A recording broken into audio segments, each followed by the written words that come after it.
Okay, I'm going to talk a little bit about spacing between the letters as well as the words that you write.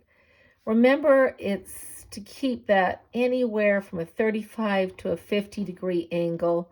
It's really important for those thicks and thins. If you have any downstroke that's not thick, then you know you need to go ahead and fix it. And I actually need to change pens. That's the wrong pen that I didn't line for. So as you come down on that 45, it's going to be thick always like that. Okay, so make sure you line that pen up. So I'm going to go ahead, I'm just going to review those strokes. There's that stroke. There's that stroke. And then there's this optional stroke there like that. And just the plain downstroke. Just a downstroke. Okay, so I'm going to just write a pangram that has all of the letters in it and just show you the spacing. And then the next video, we're going to start on the capital letters. Obviously, for your assignment, the bread and butter, the most important thing is going to be this lowercase hand, because in the assignment, you just have to do 3 capital letters. And the capitals and majuscules are little works of art, and we'll talk about those in the next video. I absolutely love doing those, but we're going to just start here, so everything will be lowercase. So I'm just going to do that stroke. I'm doing an A. Now, I'm going to leave not too much space in between. If it were, this is another, so about that much.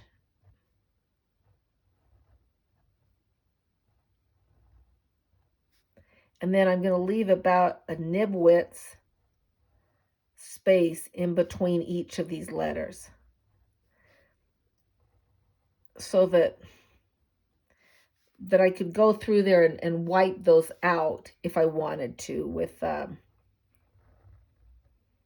one nib. I don't want to because I'm showing you. Okay, here's my O. It's that weird funky X.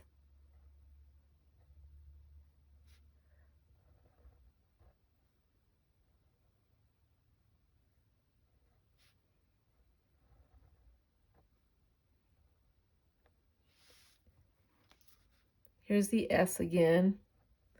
Doing that, offset that.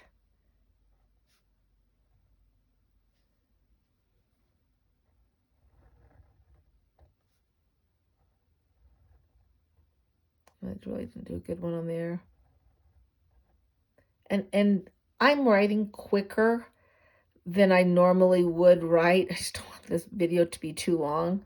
Than what I would normally write. If I were doing this for anything, I would really take my time, because the faster I write, the more wobbly my lines. But I'm trying to write neat and quick so that I can do this video just showing you the spacing and all of these letters. And like I said, I always dot my I. You will see it a lot of times where it's not dotted. I'm going to do that K for you.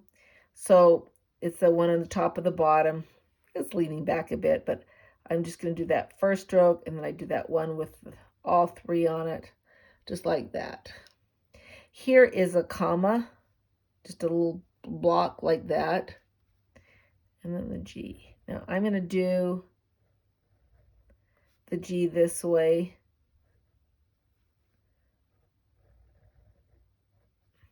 And I got my L just a little too close to that G.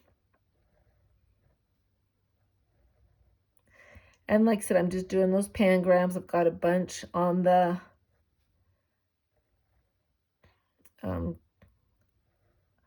guide sheet so that you can do just a bunch of letters, or just Google pangrams and they'll all come up.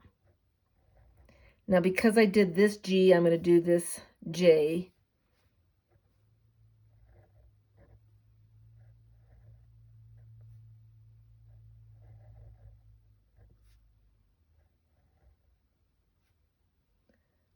Let's see.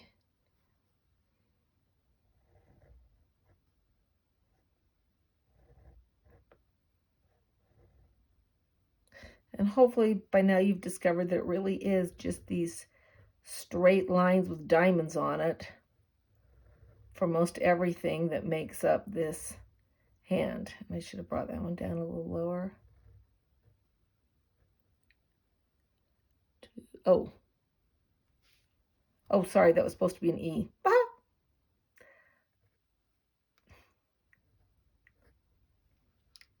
I blew that one to the jab to the, okay, sorry, I wasn't paying attention.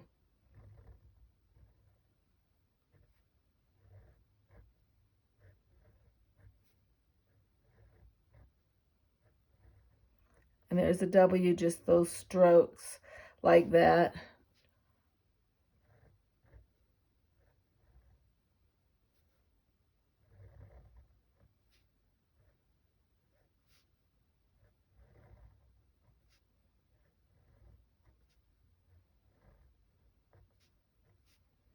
Here's the S again, there, there, there, all those little strokes.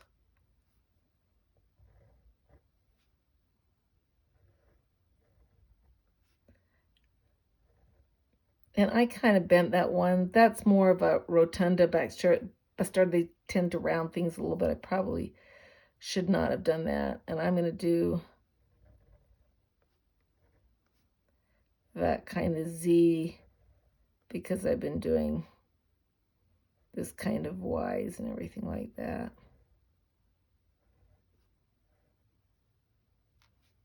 Dizzy.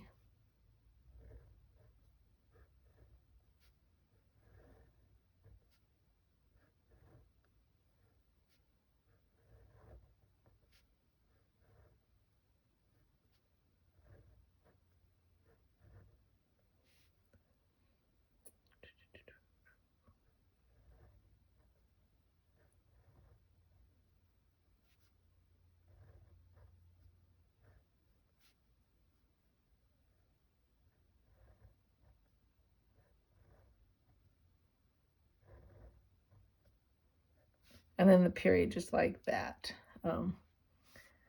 So, and then a question mark. I'm actually going to, you know what, I'll do all the punctuation when I do the numbers. I don't want this video to get too long.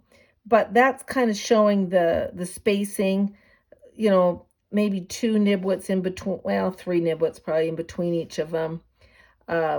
Sometimes you can just go like that and make it even closer looking. And it gives it a real black letter kind of look to it. But hopefully that helps.